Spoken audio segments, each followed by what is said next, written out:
At dahil Mother's Day nga, pupunta kami ng Mawan Beach kasama ang mga kaibigan ko. At doon nga kami magsiselebrate ng Mother's Day. Syempre, bago ang lahat, i-video ko muna ang sarili ko kung talagang maganda ako for today's video. Char lang. Kasama ko nga pala ang kaibigan ko na si Shirley, si Dindin, si Charm, at si Mikmik. At yung iba naman ay susunod naman kasi marami pa silang ginagawa. At nandito nga kami pala ngayon sa bus. Ibang iba talaga yung bus sa Pilipinas kesa dito sa Hong Kong. Kasi nga sobrang linis talaga ng bus nila dito. At hindi mo na kailangan pumara pa kasi may kailangan kang pipindutin dyan para pumara yung bus. At yung dinaanan naman talaga namin ay sobrang ganda. Sobrang linis talaga at sobrang green pa. Sa pag-uwi ko ng Pilipinas, sobrang mamimiss ko talaga tong mga daanan na to. Yung mga bus na sinasakyan namin at yung mga dinadaanan naming view na sobrang ganda. At makalipas ng ilang minuto nga ay nandito na kami sa beach. Kahit saan ka talaga pumunta, sobrang linis talaga ng lugar dito. Buti na lang hindi sobrang init ngayong araw na to. Happy Mother's Day! Happy Mother's Day sa lahat ng nanay. At after naman naming kumain, eto, pakanta-kanta na lang kami habang kumakain din ng dessert. Nauna na rin pala kami kumain kasi mamaya pa yung iba. At habang inaantay namin lumubog yung araw, andito na muna kami sa gilid. Kumakain, nagkukwentuhan, nagtatawanan. After ko naman kumain ng dessert, naghanap na muna ako ng toilet. Ito naman yung view sa taas ng toilet. Nakailang balik na rin ako dito kasi dito rin kami nagpo-photoshoot dati. Sobrang ganda talaga ng tanawin dito. At yung bridge sobrang haba. At makikita mo din na sobrang liit yung mga sasakyan na dumadaan. Kitang-kita yun naman, sobrang linis talaga ng paligid. At marami din pumupunta dito na tumatambay lang. At sobrang ganda din talaga dito kasi kahit saang dagat ka talaga pumunta, walang bayan. At sobrang daming restaurant na pwede mong pagpipilian. Merong Spanish food, may Italian food, at marami pang iba. At ito naman yung mga kaibigan ko, naabutan ko nagpipicture-picture sila. Hindi na nga ako umabot at pinagtatawanan nga nila ako kasi ganap nga ako ng CR na mag-isa.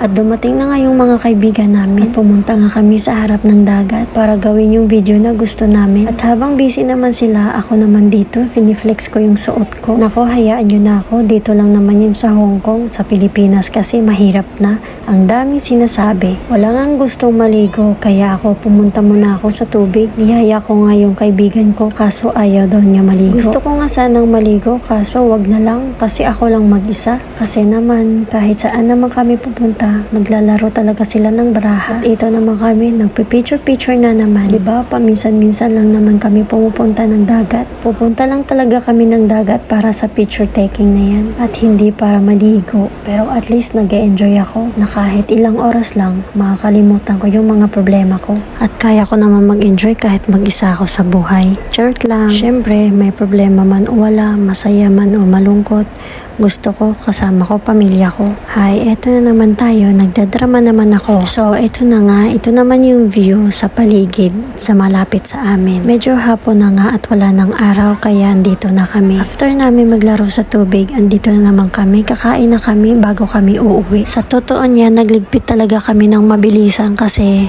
sobrang lakas talaga ng ulan. Pero dumaan lang pala. Kaya ayan, lumatag kami ulit at kumain habang wala pang ulan. At bumalik nga kami sa harap ng dagat para mag-picture-picture kasi wala pa kaming picture na kaming lahat. Basta talaga kami magkasama kaming lahat. Sobrang saya talaga namin na para wala kaming problema at parang bumalik kami sa pagkabata namin na wala kaming ibang gawin na kundi maglaro-laro lang, bardagulan at lagi talaga kaming ganito at sobra talagang maingay.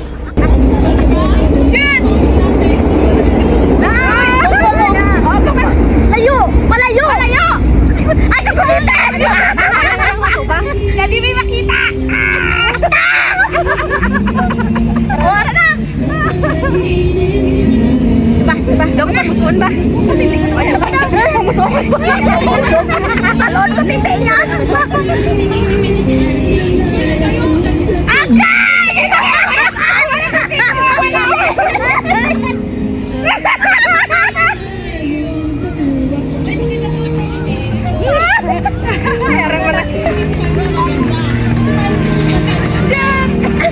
Yan, ganda, ganda, ganda. Layo ka, layo ka. Bakit mo lang? Ito ka lang. Sige, sa mauna na lang. Ay,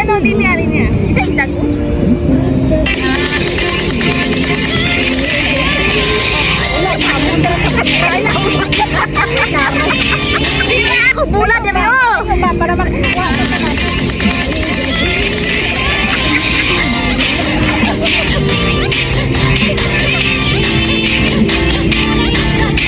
Oh, tama na ako!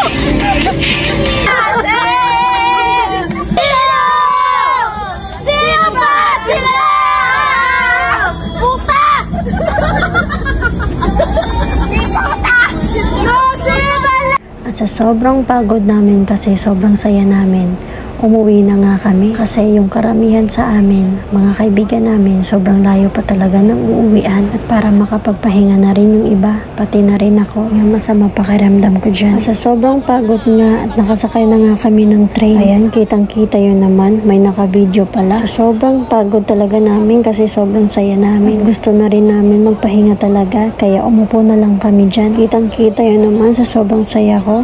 Inaantok na talaga ako. Gustong gusto ko na talaga magpahinga kasi nga yung time na yan may lagnat ako. At hanggang dito na lang. Bye!